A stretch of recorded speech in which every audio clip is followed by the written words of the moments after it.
are thrilled to introduce a entrepreneur in Fintech space. At the helm of Tezipay is a visionary leader who has revolutionized the industry. Please welcome the mastermind behind Tezipay's success, Mr. Narayanan Kannan, founder of Tezipay.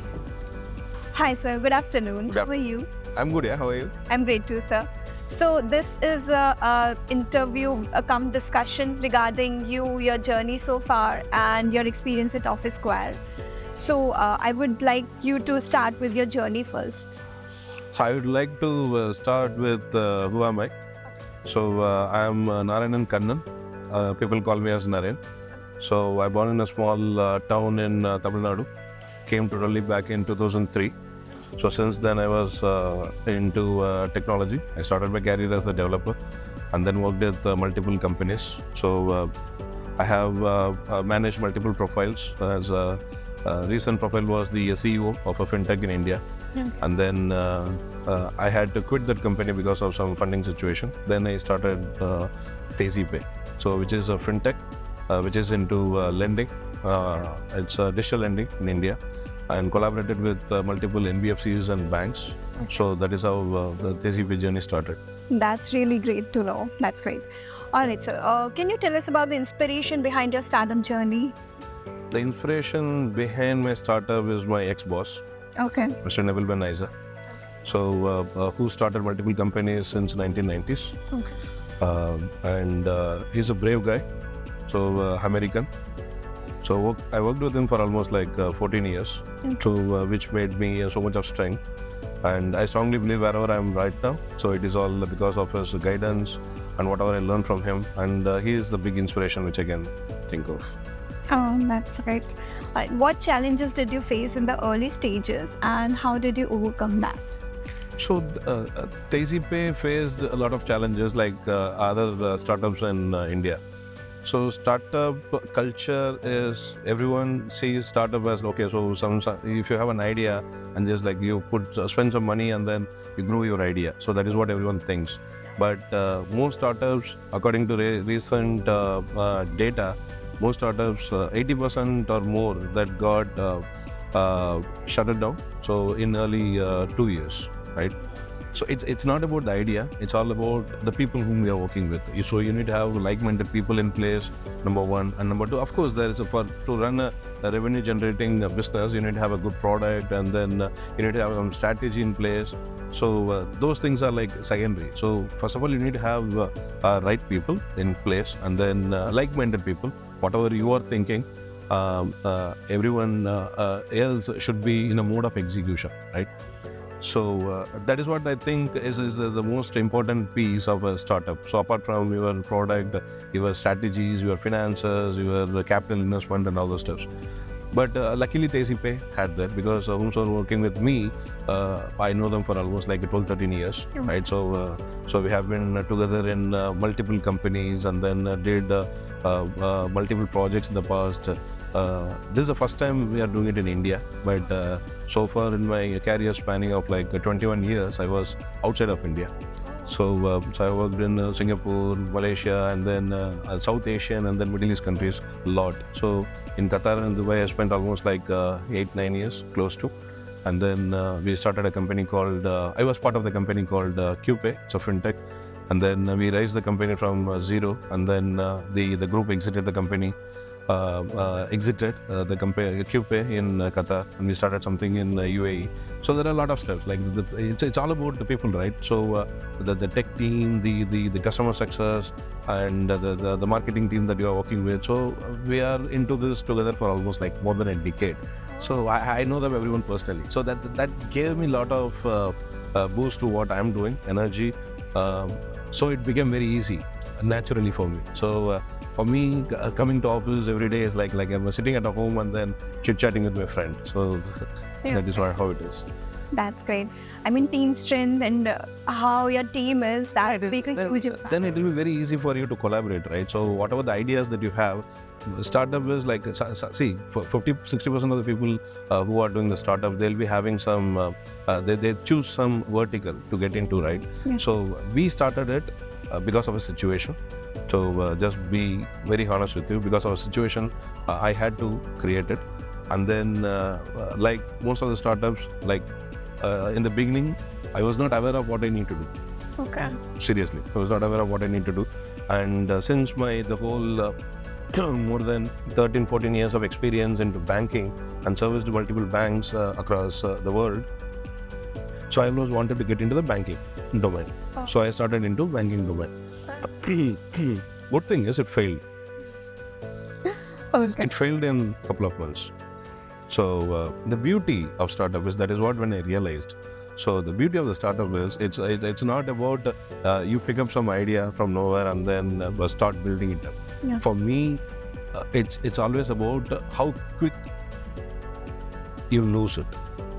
Okay, then there is a lot of learnings. So instead of you have any bad idea and then wanted to cook it up for more than like 2 years and then you give up, then it is the biggest mistake. Correct. As long as you realize what is your mistakes are, and as long as you have the defeat very early in the startup, that is better. So I had my first defeat in the first 2 months. Okay. So it is always better. So then we switch the vertical. So we got into digital lending and all those stuff. Collaborated immediately with multiple NBFCs and banks.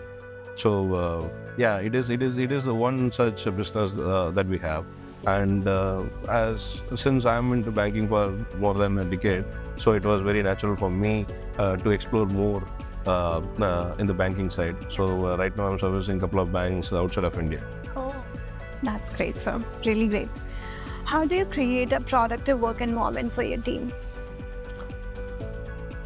Productive work environment is, if you have again like right-minded people, so you don't want to create anything. So people should not feel like that they are being employed or being salaried, and then they're doing their stuff for their monthly salary. So first of all, you need to take that mindset out. Yeah. Okay, so it will be very hard, but you need to take the mindset out. So if somebody feels like, of course, like end of the month, remuneration is very important, because everyone has family, including me. Everyone has family. Everyone needs money, right? So money. Everyone needs money. So even that is why businesses are being started, and then everyone wanted to make revenues, profits, and all those stuff. But when it comes to the team, if you want your team to be so productive, so you want them to feel inclusive into what you are doing. So from day one, you should be telling them all the business strategies and all the stuff. Even for the smallest person in the team, if they understand what we are doing, mainly why we are doing it. What we are doing, everyone knows about it. For example, if it is a marketing team, if you tell them it's okay, so I need to brand this business, right? So they don't know exactly what needs to be done. And if you go to tech team and if you throw them some apps or something, some software development, they will do it. It is like what they are doing and they already know about it, right? But 90% of the people, they don't know why they are doing it. Okay, so why is more important. It's a very important word in English. Okay, so they need to ask why. So that is what I tell people, right? So even if I come to you and say like, okay, so come and develop this and then give it to me, then you should ask why. Okay, you need to understand what is the background of it. So it should not be like maybe I'll be having some ideas, right? So which I wanted to explore. So, but if I come to you and say, okay, so develop this and give it to me, you should ask why. Why we need to do it? Because that why gives the other person, if I don't get offended because of your why, if I take it positive, I'm talking about that leadership, right? It is not like a hierarchical leadership that says, who the hell you are, why you are asking me why? Because you need to do because I say so. Yes. Okay, so it should not be like that. So if a leader takes it positive, and then if he or she encourages the people around them to ask more questions. So those questions, the way the questions are put up, and you will get multiple solutions to it. That gives the leader the clarity, right? So encouraging people to ask questions is the first way of put the people in a productive environment. That's number one. Number two, of course, there needs to be an encouragement and appreciation and all those stuff. So constant appreciation, like how they're doing, either it's a verbal appreciation or they are going to be remunerated or something. Like so some appreciation needs to be there, right? So These two things will get people more engaged into what you are doing. Even though if I don't come to office for almost like 3 or 4 days. So the status in the office, I don't want to call up somebody and ask what is the status, because everything runs automatically. So I want to create that type of environment. Even if I'm not there tomorrow, this business needs to run, because the people that you have, so they need to be very solid. They need to take over your legacy of what is your dream and what we are trying to do. It's not about my dream, it's a dream of everyone else. Yeah. So that's what I strongly believe. Maybe I am wrong, I don't know, but because this I have been following for almost like more than 12-13 years, because that's why the people sitting over there who trust me as a leader and then always wanted to work with me, because working with me is very easy. That I say, other people don't say. My people, that they don't say that working with me is very hard. But once you get adjusted to the culture of what I am, then it will be all productive. Agreed, sir. Agreed. Okay. And what aspects of Office Square have been most beneficial for your startup's growth? That's a good question. I have been into multiple co-working earlier. And the main reason why I chose Office, this location especially, is I live nearby.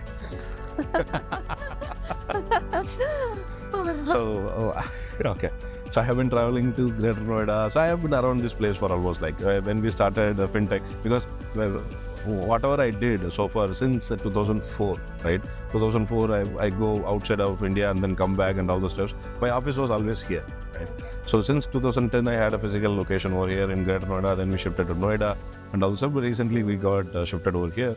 But the one thing which I liked, apart from me being live next to this place is, but I love to drive. But I was driving almost like 30 or 40 minutes one way every day. Now I need to drive 5 minutes. Okay, so that's the first thing why I chose this place. Yeah. Choose this place, right? But when I came to Office Square, this is the first time. But I started liking the dynamic environment here. So that is more important, because the more vibrancy that you have, that you look at. For example, when I look at people, because I love to look at people, I love to talk to people, I love to engage with people, even though I don't know them. Okay, so that's my character. That's my behavior. So even though if I don't know this gentleman, but I would love to see like how he is working, what he is up to, and all those stuff. So nothing more, nothing less. I just want to sit and chit chat and then wanted to understand people. So maybe that has a pros and cons also. So that is why my wife says like you go somewhere and then you pick up somebody and then you start talking to everyone. So, but this place is more vibrant for me. So it gave me a lot of positive energy the moment I enter office every day. But thanks to Office Square, because we are the late goers, right? Early starters and late goers. So it closes by 7, I think. But we were the last one to go every day, so at 8:30 to 9. And poor people, like a couple of guys who are standing there, and then they don't even utter a word, but they still wait for us to finish it off. But the vibrancy and the environment is what I most like. I started loving it. Totally worth it. Can you share a pivotal moment in your journey that significantly impacted your business? Impacted a business in a positive way or negative way? Both. Okay, so touch wood, there is no negative way, but it all positive so far. So it's been a year right now, and maybe like 2 months right now. So as I said, like when I started this, like we entered into a different direction altogether because of my domain experience, prior domain experience. But after a couple of months, I realized, and then we switched the entire journey into the different aspect altogether. But there are a lot of steps, because in India, because of a lot of regulations, so we are being affected only because of the recent changes in regulation. Any fintech, not only us, any fintech, because banks versus fintechs, banks Of course, everyone need to go through some sort of regulations in India, and then everyone need to follow those regulations given by the regulator. So this is not in India; it's for other countries as well. But when it comes to the changes and all, so you need to be quick enough to accept those changes and move on, right? So there were a lot of challenges over there for us, especially when it comes to who you are partnered with, right? So. But what I strongly believe, after being into this for almost more than a year, India needs a lot of digitalization. Okay, so which is a big time missing, because we call Digital India not only for the perspective of doing your transactions or UPIs and QRs and all those stuff, but digitalization should be everywhere. So because India being the biggest country, I understand, but I'm not blaming on anyone. But the more and more, the ease of work with the partners, especially in India, is very toughest. Very toughest, because even though you wanted to be a tech-friendly organization or something, and it always depends upon your partners whom you are collaborating with, especially banks and other fintechs and other lending companies, because if they are not tech-savvy, then whatever you are thinking, that goes for a toss. Yes. Okay. So those are things which affected a little bit, but we need to go through it, and we are coming out of it slowly. All right. Moving ahead, how has being part of a dynamic community influenced your networking and collaboration opportunities? When I came for the very first time in Office Square, we have been in the ground floor. And our office was not ready at the point of time. So since then, because I told you, right? So I would like to talk to people, know each other and all those steps. So that's what my team calls me. So I was always there for everyone. So but this the community which I have been with so far, now I know at least the good people from at least like 8 to 10 companies close. Okay, and there is a fintech, NBFC, which is next to my office. We already partnered with them. That's really great. Okay. Wow. Which we have been struggling to do for almost like 3-4 months. Oh. And because of the fact that gentleman was next to me, luckily, so I had a chance to talk to him. And then when we started exploring our synergies, then he started pushing us to his head office and all those steps. Then the collaboration happened. So what I'm trying to say is, whatever we have been struggling for like 2-3 months, it just like happened like this. So that's main thing which I could see after I came here. Plus, of course, like vibrant people.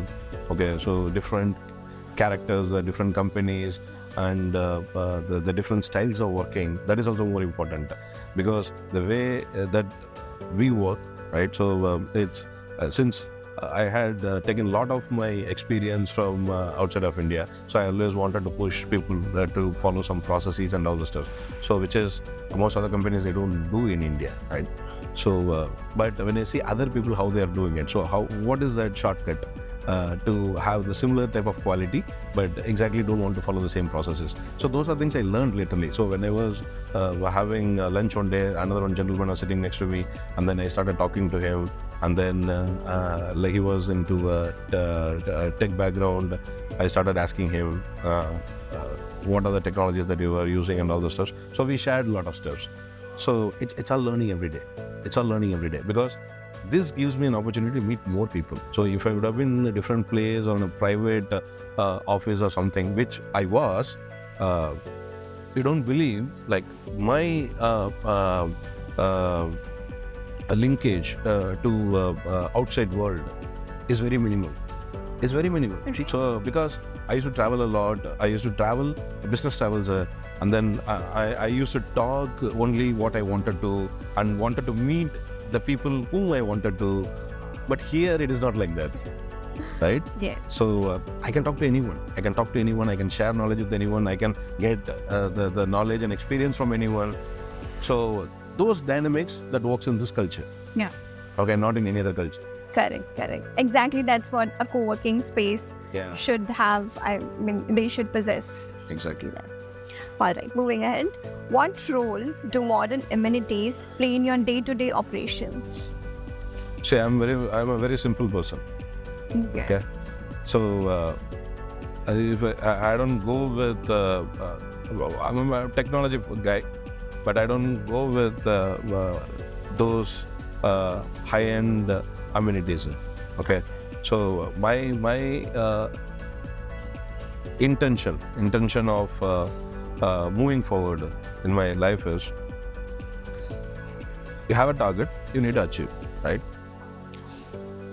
But if you talk about the amenities, for example, this culture in itself is an amenity. Yes. Right? Earlier it was not there. Right. People always look for private office spaces, and then co-working, conventional, traditional way of working together, right? Yeah. But the moment the co-working comes, that in itself opened up borders and gave a lot of opportunities for the startups, the small companies who has less investment, but they wanted to have a working together type of stuff. But the amenity is for the people, right? So if I want to choose any office, it should be nearby. It should for them to travel. Conveyance should be very easy, right? Agree. So that is the first thing which everyone sees. Yes. But this place, perfect fit. Take it. This is point number one. Point number 0, I live nearby. Point number 1. So this place is very near. Yeah. So nearby to metro, it's a very convenient for all people to travel. Even though if I want to go to Gurgaon, nowadays I'm traveling through the metro because of my accessibility to this. And the openness. I need it because I cannot work in a very confined space. Okay. But this gives an opportunity. It's not like how big is your office is. It should be open. It should be open, and then the moment you come out of your cabin, I don't have a cabin culture, but I always sit with people. But in order for you to do any private conversation or something, of course you need to be inside, right? Yes. So, but when I come out, the space, the amenity should be like, it should be very open, so that I can, whatever I say, everyone should hear. Okay? So that is what I need mostly. And of course, like the jo cafeterias, and then how open the space it is. So those are things which usually I look at. So apart from that, I'm not a big space office guy who loves to be there in that. I'm not that. But whatever we have, it should be so open, and then it should not be in a very confined. So no one should feel claustrophobic. Yeah. That's the very objective for me. That's what I look at. The aura and the experience we have always kept in mind for our clients and our members, for everyone. Moving to next question. How do flexible workspaces help you manage your growing team? So it is very important for, even though if you're in a co-working space, we don't know when the business is going to scale up. Okay, so increasing the team size, I'm not fond of increasing the team size from day one, right? Okay. This is for very long. But what I usually do is, if I see the right talent, and which is very essential for any company to for the scale up, right? So we have enough talent, okay? So you build something, and then what's next? So you need to expand, right? So expansion is not a resource expansion. Expansion is the business, and how much growth that I can see for the next couple of years. So while I look at it, I also look at the space which I am in right now. So that is this answers one of your previous question. So that is another one amenity which I usually see, right? Yeah. So if I go somewhere and work in any co-working space, and then if I don't have an opportunity to expand myself, then it is waste of time. Because I always wanted to at least close to each other, or either in this big office, ditch this small office and then go to the big office. So in the same building, that makes sense. Or otherwise, the co-working should be giving some opportunity for the business to have that level of expansion. If there is a headcount which grows, right? But this gave me that, because I can see a lot of ample space out there which is left out for a purpose. It's not like they don't have any intention to sell, because I know the intention behind it. So it's for future expansion of the companies, because whomsoever did it, they always thought ki chalo theek hai, okay, so this company, in any company, right, they are going to grow at some point of time, so it should be having another 15-20% of inclusion of the space, right? Correct. So that's good. That's what I liked here, because when we worked out some office space here, it was told upfront. I never asked it. It was told upfront to me, like, boss, if you want to expand your business, of course, like if your head count increases to another 10 or 15, we have a complete, you are covered, don't worry about it. All right, sir. So what is your favorite feature of this workspace and why? Favorite feature, like what I like the most in the office? Yes. That green couch. Clear to your No, that green couch that I have. Okay. Okay, so I wanted my people to. It's not like sitting in the desk and then do your 9 to 6 job, because there is no 9 to 6 exist in the startup, first of all, because I don't believe it. I don't let anyone believe it in my team. Okay, because I wanted everyone to be inclusive into it, because since last 3 days, I and my team, we have been working till 4 a.m. in the morning and used to wake up 6:30. So we had only 2.5 hours of sleep, including today. Okay. That's why people are inclusive to me. But the same level of treatment I want to give it to people also. So they should be very free in whatever the mode that they wanted to work on. They can do it. But personally speaking, I like that couch. Okay, so it's not the cabin. I'm not a cabin guy. I want to sit outside with people and then work together. But that couch, better. Because there is a reason. After my lunch, I always used to sleep. I don't keep any meetings between 2 to 5. Okay. No meetings between 2 to 5.